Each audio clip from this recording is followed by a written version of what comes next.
Hello everyone, welcome to loser study channel.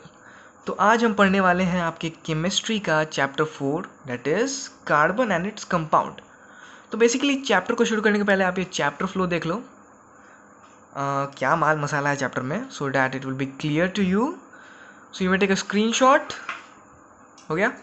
चलो आगे बढ़ते हैं अपने चैप्टर पढ़ाते हैं।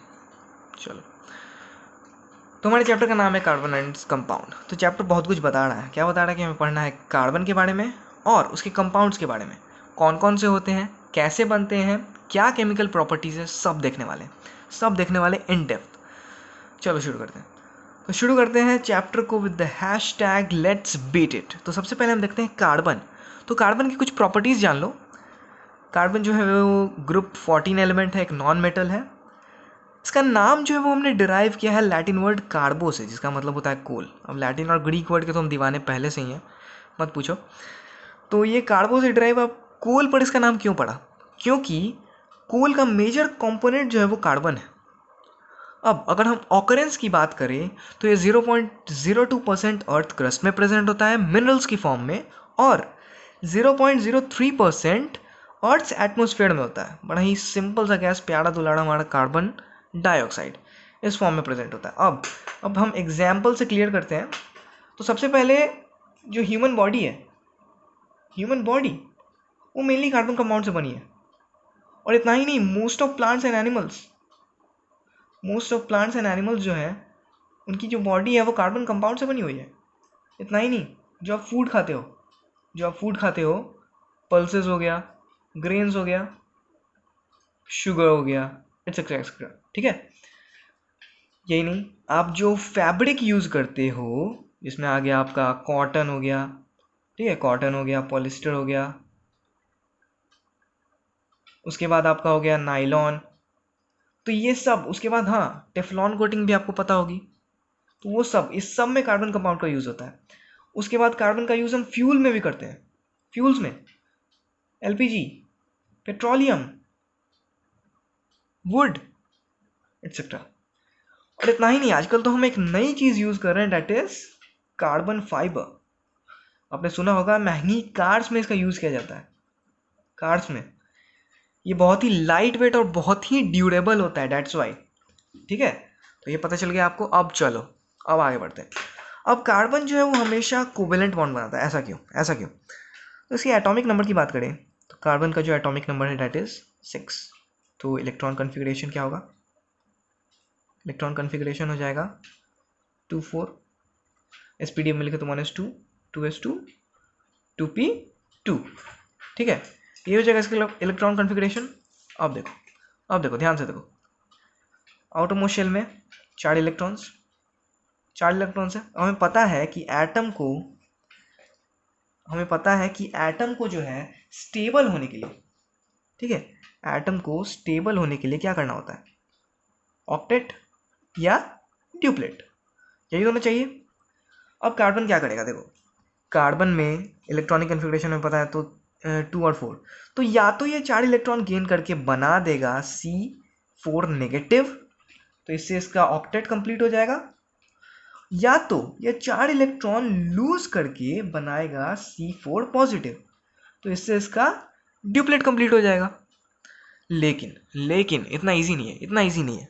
क्या दिक्कत है? चलो समझते हैं। दिक्कत ये है कि देखो, प्रोटॉन्स तो 6 ही रहेंगे। अगर कार्बन 4 इलेक्ट्रॉन्स गेन कर लेता है तो टोटल इलेक्ट्रॉन्स हो जाएंगे 10। अब ये 6 प्रोटॉन्स इन 10 इलेक्ट्रॉन्स को हैंडल नहीं कर सकता है। कुछ एनर्जी कंसीडरेशन होती है कि इतने प्रोटॉन इतने इलेक्ट्रॉन को ही हैंडल कर सकते हैं, क्योंकि इनके बीच का जो रिपल्शन है, ठीक है, एटम में इनके बीच का जो रिपल्शन है उसको न्यूक्लियस हैंडल नहीं कर पाएगा। खुद को ही ये मतलब, ठीक है, खुद में इनके रिपल्शन होने लगेगा बहुत ज़्यादा, जिसको न्यूक्लियस हैंडल नहीं कर पाएगा। अब एक और तरीका भी तो हमने देखा कि कार्बन 4 इलेक्ट्रॉन लूज कर सकता है। तो अब क्या होगा? देखो, पहले है 6 प्रोटॉन 6 इलेक्ट्रॉन। अब मान लो कार्बन ने थोड़ी एनर्जी लगाई, 1 इलेक्ट्रॉन लूज कर दिया, तो कितने बचे? 5 इलेक्ट्रॉन बचे। अब देखो पहले 6 था, अब 5 हो गया इलेक्ट्रॉन, तो अट्रैक्शन बढ़ जाएगी। ध्यान से देखो, टग ऑफ वॉर से समझते हैं। इधर 6 प्लेयर है, इधर भी 6 प्लेयर है, ठीक है, बराबर बैलेंस फोर्स। इधर को हटा दिया हमने एक, तो इधर को हमने एक हटा दिया, ठीक है। अब क्या होगा, इधर 6 इधर 5, इधर को अट्रैक्शन बढ़ जाएगी, बढ़ जाएगी। अब देखो अट्रैक्शन बढ़ गई। अब इलेक्ट्रॉन को लूज करने के लिए हमें थोड़ी और एनर्जी चाहिए। एक और इलेक्ट्रॉन अगर लूज करना है हमें, ठीक है, पहले से एक लूज कर चुका है, एक और इलेक्ट्रॉन लूज करना और एनर्जी लगेगी। अब अट्रैक्शन और बढ़ गया, और बढ़ गया अट्रैक्शन आपका। अब मान लो हमारे कार्बन भैया ने और एनर्जी लगाई, थोड़ी और एनर्जी, और एक और इलेक्ट्रॉन लूज कर दिया, ठीक है। अब देखो अट्रैक्शन डबल हो गया, देखो डबल हो गया, देख सकते हो 6 प्रोटॉन 3 इलेक्ट्रॉन, तो अट्रैक्शन मतलब हम कह सकते हैं ना डबल हो गया, एक तरह से 2 टाइम्स हो गया। तो अब इससे क्या होगा, अब कार्बन इससे ज़्यादा इलेक्ट्रॉन्स लूज नहीं कर पाएगा, या फिर करेगा भी तो उसे बहुत ज़्यादा एनर्जी लगानी होगी, ठीक है। तो ये तो वही बात हो गई कि लॉटरी अगर 10 लाख की और उसके लिए 15 लाख देने पड़ जाए तो किस काम की लॉटरी यार, किस काम की लॉटरी। चलो इतना समझ में आ गया आपको, होप समझ ही में आ गया होगा, मतलब होप समझ में आ ही गया होगा, ठीक है। चलो अब आगे बढ़ते हैं, आगे बढ़ते हैं। अब देखो, अब हम बात करते हैं कि कार्बन जो है वो इतने सारे कंपाउंड कैसे बना लेता है। तो सबसे पहली चीज जो आती है वो है इसकी टेट्रावेलेंसी। टेट्रावेलेंसी क्या है, टेट्रावेलेंसी? तो हमने देखा ना कि कार्बन का इलेक्ट्रॉनिक कन्फिगरेशन कुछ ऐसा है। तो 4 इलेक्ट्रॉन्स चाहिए, या तो 4 इलेक्ट्रॉन चाहिए, मतलब आइदर 4 इलेक्ट्रॉन गेन करेगा या लूज करेगा, यही करेगा। तो वैलेंसी क्या हो गई कार्बन की, वैलेंसी क्या हो गई, 4 हो गई। अब इस वैलेंसी से क्या मतलब है, वैलेंसी से क्या फर्क पड़ेगा यार, मतलब वैलेंसी से कैसे ज़्यादा कंपाउंड बनेंगे।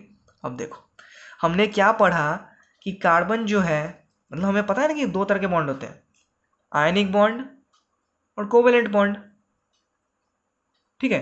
तो अभी जस्ट हमने देखा था, कुछ देर पहले कि कार्बन आयनिक बॉन्ड तो नहीं बना सकता, कार्बन आयनिक बॉन्ड नहीं बना सकता।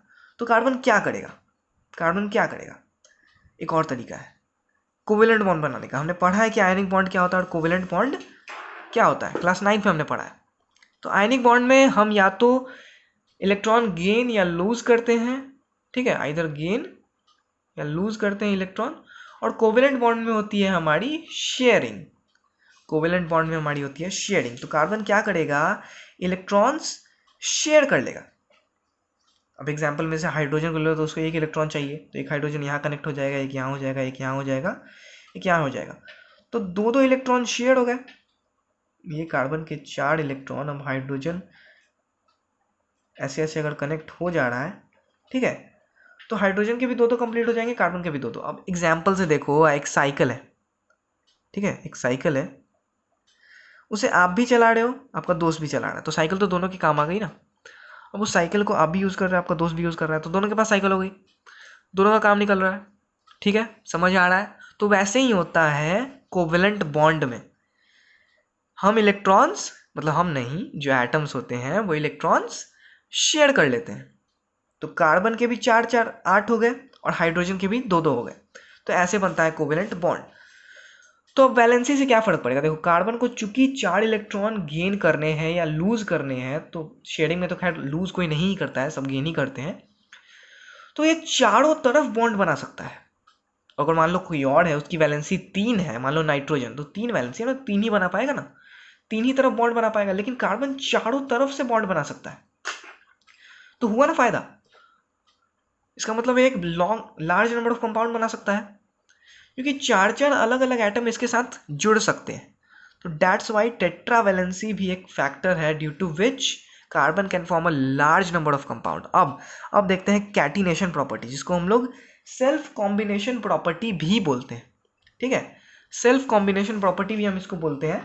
अब अगर इसकी डेफिनेशन की हम बात करें तो catenation property is the property of carbon atom to form long chains, ठीक है, to form long chains which gave rise to an extremely large number of carbon compounds। अब देखो सेल्फ कॉम्बिनेशन प्रॉपर्टी मतलब कार्बन में क्या होता है, ये खुद से जुड़ते चले जाते हैं। अब ऐसा क्यों हो पाता है, ऐसा क्यों हो पाता है, और ऐसा कार्बन में ही मेनली, ऐसा कार्बन में ही क्यों होता है, ठीक है, मेनली कार्बन में क्यों होता है, ध्यान से देखो। अगर आप पीरियोडिक टेबल को गौर करोगे, ठीक है, अगर आप पीरियोडिक टेबल को गौर करोगे, कुछ इस तरह का होता है, ऐसे एटम्स होते हैं, मतलब सॉरी ऐसे एलिमेंट्स होते हैं, ठीक है। तो अगर आप लेफ्ट टू राइट जाते हो पीरियोडिक टेबल में, ठीक है, अगर आप लेफ्ट टू राइट जाते हो पीरियोडिक टेबल में, तो शेल तो वही होगी, मतलब अगर एक एटम है शेल वही है, इसमें 2 इलेक्ट्रॉन है, मतलब मान लो ये सेकंड शेल है, इसमें कि एक ए एटम में 2 इलेक्ट्रॉन है और बी में 3 इलेक्ट्रॉन है, तो प्रोटॉन भी 3 हो गए, मतलब एटॉमिक नंबर इसका 2 है और इसका 3 है। तो यहाँ पर देखो कि दो इलेक्ट्रॉन, दो सॉरी 4 इलेक्ट्रॉन और 2 प्रोटॉन है, सॉरी 4 प्रोटॉन है, ठीक है। तो 4 इलेक्ट्रॉन है, 4 प्रोटॉन है, और यहाँ क्या है, यहाँ क्या है, बाहर में 3 है, अंदर में 2 है, तो 5 इलेक्ट्रॉन है और 5 प्रोटॉन है। तो शेल दोनों में वही है, शेल वही है, लेकिन अट्रैक्शन इसमें ज़्यादा होगा, बी में ज़्यादा होगा, ए में कम होगा, बी में ज़्यादा होगा, ए में कम होगा, क्योंकि इसमें ज़्यादा इलेक्ट्रॉन और ज़्यादा प्रोटॉन है, इसमें कम है, कम और कम प्रोटॉन है, कम इलेक्ट्रॉन है, शेल तो वही है।